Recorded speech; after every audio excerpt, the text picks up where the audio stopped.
So gender was also very big in terms of my understanding of the Black Panther Party. The Panthers were founded in October of 1966 by Huey Newton and Bobby Seale, who were community college students at the time.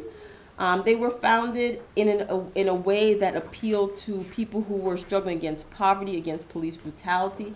This was the reality for black women in Oakland at the time. The Panthers very much saw themselves as making that kind of connection between the material realities that people face and the possibilities for changing those realities. So they would always be out there trying to get their finger on the pulse of the community. So it's important to note that when I say the Panthers, and I'm in 1966, I'm talking about fewer people than we have in this room. Right? I'm talking about just the front row, 5 people. Right? So important to think about the Panthers in 1966 and their attempt to go from 5 people to 30 people to 300 people to 3,000 people. Like how were they able to make that move? And the original Panthers, the people that were drawn to their platform and program initially, were the people that they knew. Much like if you were starting a group, you might knock on your neighbor's door, you may try to get your friend's little brother and your friend. So they started out with people that they knew, this sort of relationship between people of trust, with these close bonds, and they grew from there. They started out as primarily men, and women began to join in the spring of 1967. And I found that as women joined the organization, they really pushed for the organization to kind of confront and face different tensions that were there in terms of the organizing, in terms of the vision, in terms of the rhetoric, etc. So women joined the organization and they changed the organization, right? They pushed it in directions that were more egalitarian. They challenged the way in which some men were conceptualizing a vision of revolution that was very patriarchal, and they challenged women as well, right? And they aligned themselves with some progressive men as well.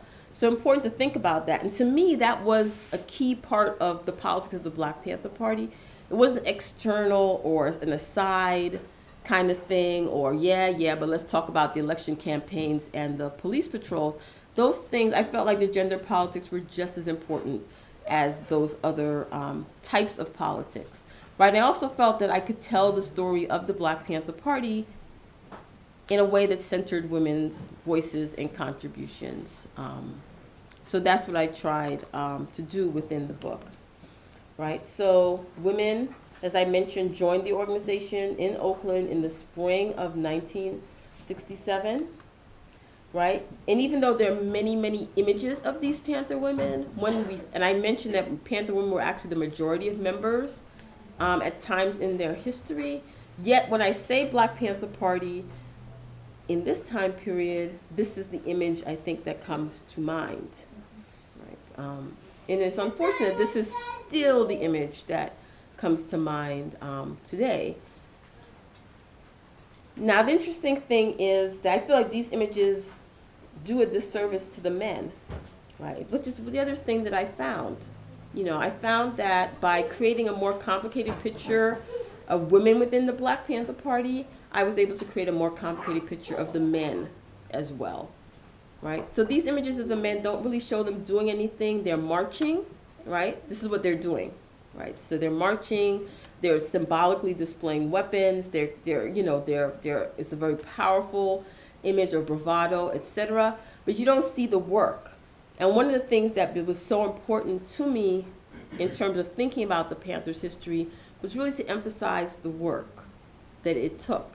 Because I think that there's a romantic sensibility around these political organizations. It's not there for some of the civil rights organizations. We know what they're doing in our heads, right? We imagine that they're doing voter registration activity and they're knocking on doors and they're doing things. When you're thinking about what it meant to be a member of the Black Panther Party, oftentimes I found that there was just an emptiness of imagination there. We might imagine that they were polishing their guns a lot, right? We don't know what they did on a day-to-day basis to keep the organization going. And I found that by showing the pictures of women and looking at the things that women did, I was able to provide a complex picture of the work that men and women did within the organization. So, for example, women did everything from clerical work, like helping to produce the Panthers' newspaper. The newspaper was a major area of work. It united people all around the country. Every single chapter sold a newspaper. And selling the newspaper was something that they did to generate income for the organization and for themselves. I found that the newspapers were targeted by the FBI. They were oftentimes the delay of the delivery of the newspaper. I found a lot of airline records about lost newspapers, claim certificates, soaked newspapers arriving soaked to their destinations as they tried to ship the newspapers all around the country. So the work of the newspaper was hard work. Men and women did that work. Emory Douglas, the Panther graphic artist, very well known. He was definitely responsible for many of the iconic images that came, along with the newspaper. But also, men and women wrote articles. They laid out the paper. They did a lot of work around that, and not because they went to school for graphic arts or communications.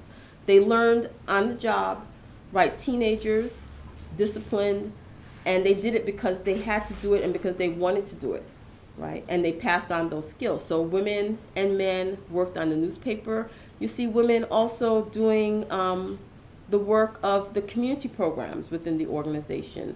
So one of the most popular programs was the Breakfast for School Children program, and women and men would wake up 5 o'clock in the morning sometimes to prepare breakfast for kids before school, right? And what I found is that there were rules around that. I mean, you tell anyone to wake up 5 o'clock week after week after week, there's going to be the day where it's 5 o'clock and you're still sleeping, right? There were consequences for that, right, within the organization, right? There was a discipline band. I mean, you couldn't get people to get up at 5 if it was okay not to get up at 5, right? So they had ways of disciplining people, of encouraging them, of denying them privileges, and all of that was part of who the organization was, right? That it was disciplined, that you didn't just go down and say, I'm a Black Panther on Mondays and Fridays between, 8 and 12, because I've got a life to live outside of that. No, you were a full-time member, and oftentimes that meant a level of sacrifice that was, I think for us today, who you may have a hard time like even giving your cell phone to someone, loaning them that, people who joined the Black Panther Party would oftentimes give in their property. If you have like 10 pairs of sneakers and you go into the Black Panther Party, they may say, well, you need 2, but then some people don't have any, and then your sneakers are being worn by people around you. And nobody wants to hear how you feel about that. You just have to, this is your contribution to the revolution, right? You have to change your mentality. They were also talking about challenging capitalism. It sounds good when you're challenging capitalism out there, but when it's your closet, it's a different story. And the Panthers really went into those personal spaces, and, people made those sacrifices, those painful, individual, look at myself in the mirror, can I do this kind of sacrifices. I mean, that is what it meant to be part of the organization. The Black Panther Party also registered people to vote, which is also part of their history that people tend not to know so much about, but they participated in election campaigns from the early third-party campaigns in the late 60s to working with the Democratic Party in the 1970s.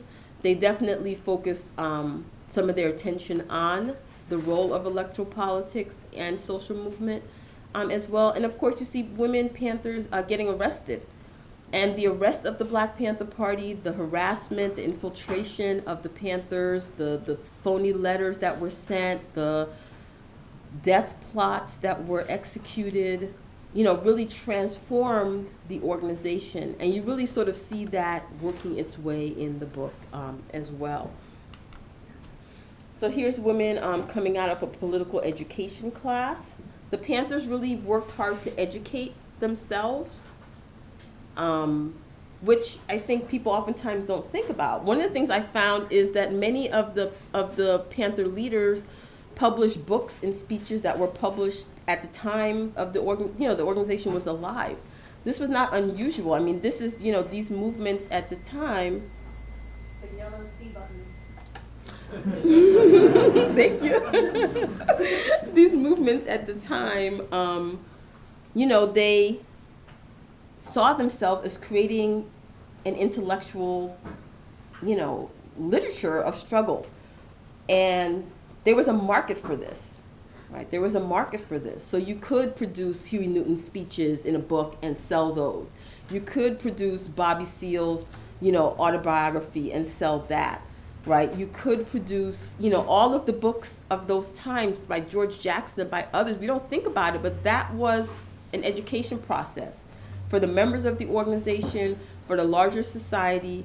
And what I found is when I would open up, you know, those files that said things like, you know, bank receipts or ledger records and things like that, I would find that the organization was funding itself using advances from those book purchases and the royalties from their books, right? Which I think is also important because we don't know how these organizations funded themselves, right? I mean, how can we even imagine what it means to be part of a revolutionary organization? We don't think critically about the funding sources. Was, you know, what were the pros and cons of the types of funding that the Panthers pursued? How did it help their cause and how did it harm their cause?